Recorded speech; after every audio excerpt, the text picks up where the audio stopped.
Welcome back, everybody, to the show. We're going to be diving off into the deep end metaphorically today. You might have seen the post circulating, the high stakes imagery of Trump and the Trump card, but it's actually the religious overtones that is setting the timeline on fire. We're seeing a massive resurgence of religious mandate narrative, and whether you're a believer or a skeptic, you cannot ignore how it's being used to shape the current global chaos. Is it a message of hope, or are we witnessing the ultimate political play? While the digital world is arguing over memes and metaphors, the physical world is shifting under our feet. We're tracking civil unrest in Ireland and a massive development in the Middle East. Netanyahu just announced a 10-day temporary ceasefire between Israel and Lebanon, aiming to move towards a permanent peace through strength agreement, in his words. He's explicitly mentioning Trump's plan to bring leadership from both sides to the table. Is this the breakthrough that we've been waiting for, or just a tactical pause in a much larger conflict? The third player in this global influence, Pope Leo, just released a statement that many are reading as direct shot across the bow to world leaders. Pope Leo spoke out against those manipulating religion in the name of God for military or political gain. He didn't name names, but in a week where posts are leaning heavily on religious imagery, the timing is anything but accidental. Billions are being spent on devastation, and the Vatican is finally sounding the alarm on the darkness of using sacred to justify the secular. From the streets of Dublin, the borders of Lebanon, and the digital halls of X, we are breaking it all down. Who is actually holding the cards, and who is just playing the hand that they were dealt? Let's get into the real talk. And we got a little bit different of a angle of this image. So if you look here on the left, I think this is the left for you guys. This is the original post. This is the actual original post that Trump used. This on the right is the post that Trump actually posted on his Truth Social. And something that most people didn't really point out on the first day was the fact that this center soldier here has been changed. It was changed into there's no other way to put it other than like a demon shaped figure in the heavens in the backdrop of Trump.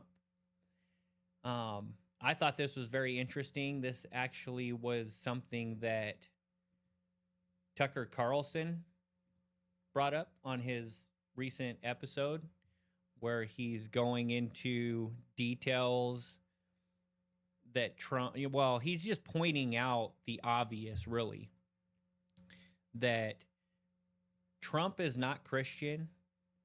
Trump does not display Christian values in any way.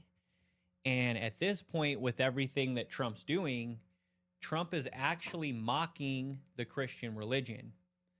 Now, just like I said in my opening statement, whether you're a believer or you're a skeptic, right? You have to be aware of what this is doing and sowing chaos within the population, within everybody that's paying attention. People that do hold Christian values high, and people that believe in God, believe in Jesus, should be outraged by this. You have to stand up for your faith. And even if you're not, like I said, if you're not, if you're a skeptic and you don't believe in God or whatever the case may be, you're still seeing effects that are coming from what Trump is doing right now with religion. He's attacking the Pope. I mean, he's attacking the Catholic Church. He's attacking Christianity. He's mocking Jesus Christ. Here's another photo that Trump actually posted, which is completely off the wall. So take a look at this post right here that Trump posted. The radical left lunatic might not like this, but I think it is quite nice. President Donald J. Trump. And this was posted by this, whatever this handle is, Irish for Trump. I was never a very religious man, but doesn't it seem with all these satanic, demonic, child sacrificing monsters being exposed that God might be playing his Trump card? So now, in other words, what Trump is implying here in this image is that Jesus is using him as a vessel, whatever means. I mean, what are our objective goals here? To dismantle Iran. The stated goals are to to prevent Iran from creating a nuclear weapon, which Iran has explicitly stated that they don't want a nuclear weapon. Obviously, with everything that's going on and the United States attacking them, that could change. So the implications of Trump doing this without being provoked, taking out the supreme leader and his family, then the supreme leader's son steps and assumes his role as supreme leader. So he replaced Khamenei with Kamani. And I'm probably saying that wrong, but I know it's close. In other words, the supreme leader that Trump took out when this war began, his son assumed his role. The same son that lost his father, from what I've seen, his daughter, his wife, all in the same strike in a religious ceremony. These people were lured into a sense of security by Trump and Israel. I'm just going to say Trump because, I mean, yes, it's the United States. You have to recognize that the United States is the people. The United States is us, the people. The government in our country, according to our Constitution, their only purpose is to serve us. And at this point, they're not. So they're rogue. Our government is a rogue government at this point. How do I put this? Every reason that the Constitution was made, if you go and read the Constitution and the Bill of Rights, every purpose that the Constitution served is simply to protect the people from an overreaching government like what we have right now, what we're experiencing right now. So with Trump doing this, this is Trump. This is not the American people. This is Trump and the federal government. It's as simple as that. This is not the American people. This is not what the American people stand for. This is Trump. It's pretty disgusting. He's mocking Jesus Christ is what he's doing. He's actually just mocking Jesus Christ. And he's using the executive branch of the United States to mock Jesus Christ so that the entire world sees him mocking Jesus Christ. That should concern everybody. That tells me that the government is so emboldened and so arrogant right now that they're just tempting the American people to do something about it because they know I guess one way you could look at it is in their minds, they know that the American people are not going to do anything about this. And by the way, according to our Constitution, the American people are the last bastion between an authoritarian government and a free country, a free body of people. That's what we are, is a free body of people. But that's dying every day that we choose not to do something about this. I get it that's crazy talk. Just looking at it objectively, that is crazy talk. But our government is also crazy. The solutions that we have had, the extent of our existence as a country, are voting. The only thing that we have is to vote. They've taken voting from us. They have rigged the system so that voting doesn't work anymore. It's very discouraging if you look at it through a lens of clarity and truth. If you're just objectively looking at it and looking at it for what it really is, calling a strike, calling a spade. If you look at it that way, it is a discouraging situation that we're in. The state of our country right now is in such a situation. We're being put in a position to where the only option we have is to essentially remove our government from power. How that looks is ugly, very ugly. Our Constitution does give us that right. The state of consciousness in the population currently, I don't think that it gives us that ability. I don't think that the people you would have to organize. The people would have to organize, and that is going to be blocked because if you try to organize, I mean, you would probably be deemed a or put on some sort of list by the government, and they're working with a lot of power and a lot of resources and a lot of drones that are working in our law enforcement. I would like to think that law enforcement and that the military is on our side. If they recognize, I would like to think that the military recognizes the current crisis that our country is in regards to freedom. I don't know if that's the case. I just don't get the sense that people understand how dire the situation is. I believe that a lot of people have been conditioned for this time, and when they consider what we're actually facing, they disregard it automatically, like as a defense mechanism, to where it's like, okay, well, for example, if I would talk to people and say, hey, are you looking at politics, or have you seen this, or have you seen that? And I get very similar response from most of the people. No, I don't really get into politics. And I'll try to tell them, well, you need to get into politics because it's going to be knocking at your door any day now, no matter how hard you try to ignore it, no matter how hard you try to disregard it or not look at it, sooner or later, it's going to be knocking at your door. And you get the same answer from most people. Well, they've been saying that forever. They've been saying that for my entire life. I get that answer from people. And at that point, in my position, I feel like, okay, well, it's not even worth continuing the conversation. I don't think that I can have an impact on this person. I may revisit it at a later time with people that I see regularly and people that I care about. We can't afford to leave any American behind in this struggle that we face. We absolutely need every American involved in this struggle that we face. If we don't have every American on the same page and united together, we are doomed to fail. I just believe that in my heart.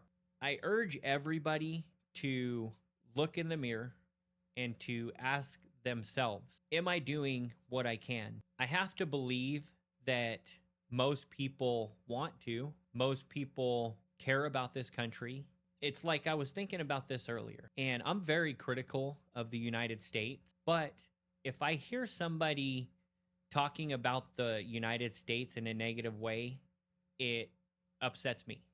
It'll make me angry. Personally, I see red whenever I see people talking about the United States in a negative way. But then on the other hand, I examine the United States, and at this point, there's more negative than there is positives to point out. One of the main highlights, right? One of the main beacons of the United States to claim that we're great would be the fact that we're free.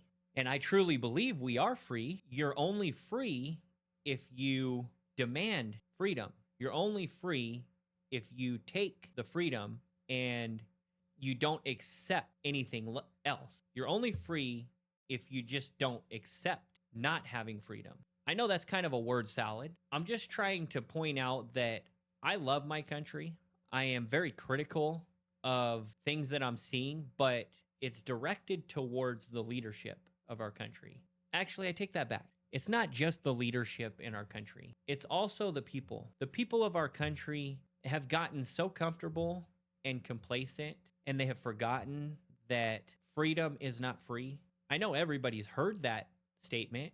They've heard that slogan. Everybody has heard that slogan. Freedom's not free. And it's never been so true as today. Freedom is not free. And it's not going to be easy to take our country back, but it is possible to take our country back. I would just hate to see things go to a point where there's going to be a lot of people lost along the way before we can unite as a strong, proud American body and take our country back.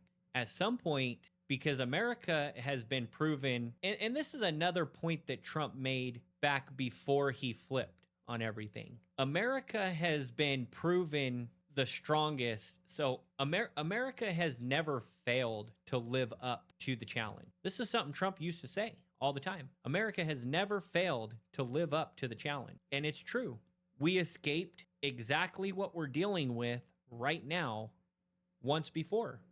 Otherwise, America wouldn't be here. So the people here, they have it ingrained in their DNA to rise above this, to defeat the challenges that we face today in America, albeit the challenges today are different than the challenges that we faced at the founding and at the time when people left Britain and came here. The challenges we face now, they are unique and they are different. Anybody can do it.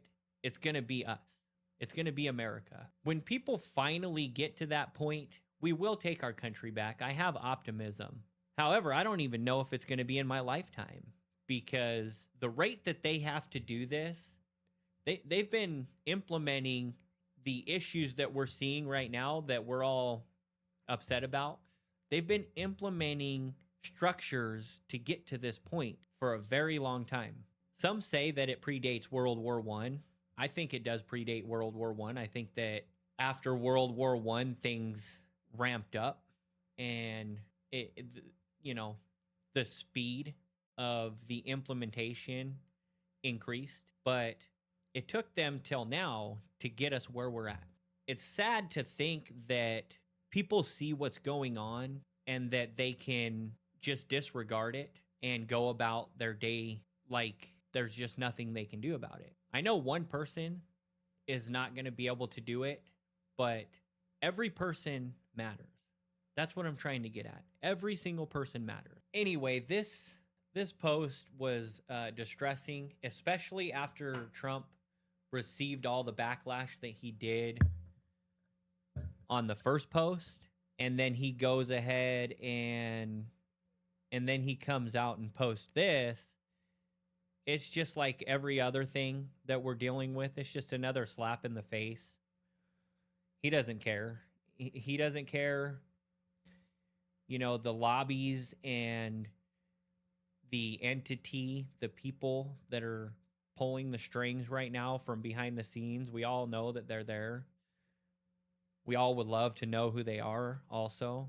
There's some indicators and some tentacles that you can connect, but finding out who's actually doing it is something that people have been trying to do for a while, and these people are very good at staying in the shadows. But let's move on from that. We're going to move on from that one. Anti-Semitism is a certain perception of Jews, which may be expressed as hatred towards Jews. Rhetorical and physical manifestation of anti-Semitism are directed towards Jewish or non-Jewish individuals and or their property, towards Jewish communities, institutions, and religious facilities. Okay, so anyway, I thought it was important to share that, the new working definition by the IHRA, the International Holocaust Remembrance Association. I encourage people to go and look at the examples, because they give about 10 or 11 examples. What they claim is that they're helping you to understand what the definition means. What I take from it is that if you notice anything that you're critical about coming from Israel or Jewish people, just keep it to yourself. Otherwise, you could be breaking the law in at least 17 states, potentially 38 states, because we already know that they don't really have to codify these laws to act on them. They've been doing it already. So we're going to jump back over here and take a look at what the Pope had to say. People are reading this as a, here in America, we're seeing this as like a hit back at Trump for Trump's comments about the Pope. But this is what the Pope said, and people are reacting to. This is a trending statement from the Pope. There's people attacking the Pope also. I've seen attacks that the Pope made this this scripture up. Jesus told us, "Blessed are the peacemakers." But woe to those who manipulate religion in the very name of God for their own military, economic, or political gain, dragging that which is sacred into darkness and filth. The masters of war pretend not to know that it takes only a moment to destroy. Yet often, a lifetime is often not enough to rebuild. They turn a blind eye to the fact that billions of dollars are spent on killing, on devastation, yet the resources needed for healing, education, and restoration are nowhere to be found. Jesus told us, "Blessed are the peacemakers." But woe to those who manipulate religion in the very name of...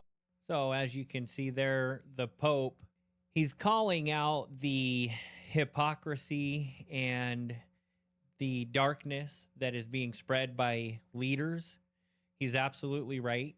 I don't understand why it took so long to say something. What we've been seeing going on already in the Middle East for a very long time was largely not called out by the religious leaders.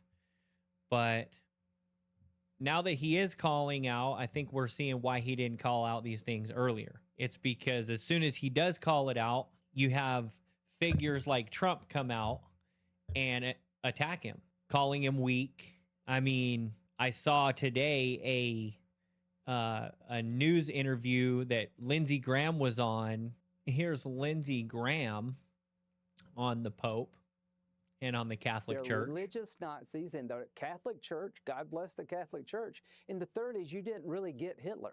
To the Pope, you really don't get this religious Nazi regime, the Ayatollah and his henchmen. They are evil. They will kill all the Jews if we let them. And the Jewish people, one Holocaust is enough. So in no unclear words, in no uncertain manner, Lindsey Graham doesn't believe that the Pope understands that Nazis are bad, that the Ayatollah and Iran would eliminate all Jews. These are Lindsey Graham's words on Fox News. He's going on Fox News and saying these things. I mean, this is the clown world that we're living in. It's absolutely insane. And here is a statement from Trump on the Pope's comments. He's pretty much just repeating the same thing that the same bullshit that he repeats to us every single time we hear from him.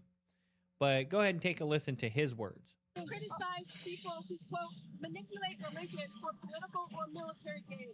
Do you think that he's talking about you, sir? It's very important that the Pope understands. Very, very important. It'd be nice not to say it. Iran killed 42,000 people that were totally unarmed. They were protesters. Iran cannot have a nuclear weapon. If they did, every country, including Italy, where he's stationed, every single country in the world would be in trouble. So we're doing very well with respect to that, having to do with the whole situation on Iran. And in reality, what Trump's saying there, it's true.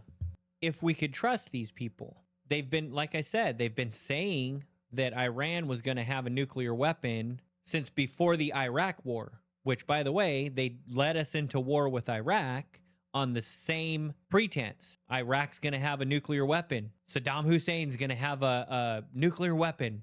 They're going to have a nuclear weapon next week. It's always the same story. Give your country's military to us over here to fight these massive, endless wars in the Middle East because we say that these countries are going to have a nuclear weapon. If they were going to have a nuclear weapon, these statements are true and it would be worth it. But if they're not, which many intelligence resources will tell you that they're not capable of it. They, in Iran's situation, they are on the record saying they don't want it. Unprovoked, we attack them. This makes sense for Israel, but it does not make sense for the United States. It's as simple as that. For one thing, even if they had a nuclear weapon, they can't reach us with their nuclear weapon. So the imminent threat to the United States just simply doesn't exist. Before we take a look at this, I just want to explain the immigration issue is a negative thing, net negative for our country. Even though it's degrading the identity of our country, the saddest part about all of this is the impact that it's having on humanity. Because even the immigrants, they were brought here. They're not the root of the problem. The immigrants themselves are not the root of the problem. It's like when you go back to the Jewish community that live in Israel. The Jews, they may be bad people. They excuse what's going on in Gaza, and they excuse killing of innocent people, which is a bad thing. But they're not the root of the problem. The root of the problem, as it always does, comes from the top. And the same thing with the immigrants. Yes, it is hurting our country. It's destroying the identity of our country. But the immigrants themselves, they're not the root of the problem. The root is our leadership, once again. And they seem to go unnoticed for the most part. For the most part, they go unnoticed. I do think that people are waking up to it, which is a good thing. So maybe that'll improve. I feel like they've built the structure of bringing in mass migration to the point where it can't easily be undone. We just can't give up. I mean, I don't know what else to say. We can't give up. Well, that is going to do it for tonight. I want to say thank you to everybody who decided to drop in so graciously and hang out with me, skimming through some of these headlines. I'll see you on the next show. Have a great night.